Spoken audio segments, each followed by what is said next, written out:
एक दिन छोटा अली अपने दादा अब्बू के पास आया और प्यार से पूछा, दादा अब्बू, हज क्या होता है? दादा अब्बू मुस्कुराए।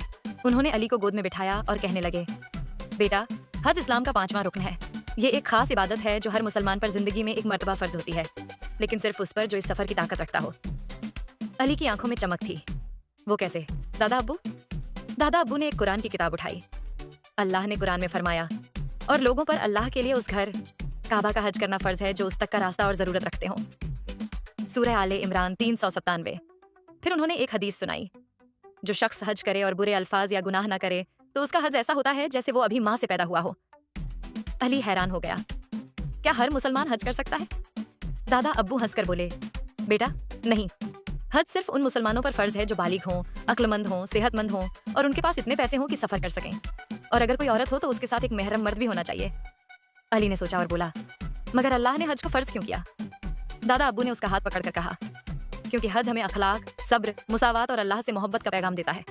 सोचो, दुनिया के कोने कोने से लोग एक जगह इकट्ठे होते हैं, न कोई छोटा न बड़ा, सब बराबर। अली ने फिर पूछा, हमारे नबी ने भी हज किया था?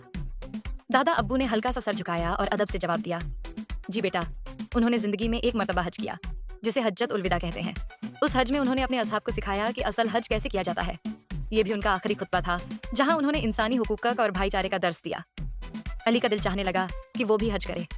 दादा अब्बू ने उसे हज के मराहिल कार्टून नक्शे में समझाए। पहले लोग मक्का में काबा का चक्कर लगाते हैं, जिसे तवाफ कहते हैं।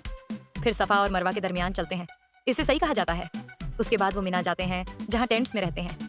फिर अराफा का दिन आता है, जो सबसे अहम होता है। लोग दुआ करते हैं और रूहानी तौर पर अल्लाह के करीब महसूस करते हैं। रात को वो मुजदलिफा में गुजारते हैं। फिर अगले दिन वो जमरात पर पत्थर मारते हैं, जिसे शैतान को पत्थर मारना कहते हैं। और फिर कुर्बानी की जाती है हजरत इब्राहिम अहस की याद में। अली ने दुआओं भरी आंखों से काबा की तरफ देखा और बोला, मैं भी कभी हज करूंगा, इंशाअल्लाह। दादा अब्बू ने उसे सीने से लगाया और कहा, आमीन बेटा, जो दिल से चाहता है अल्लाह उसे जरूर बुलाता है अपने घर। अली की सूरत रोशन हो गई।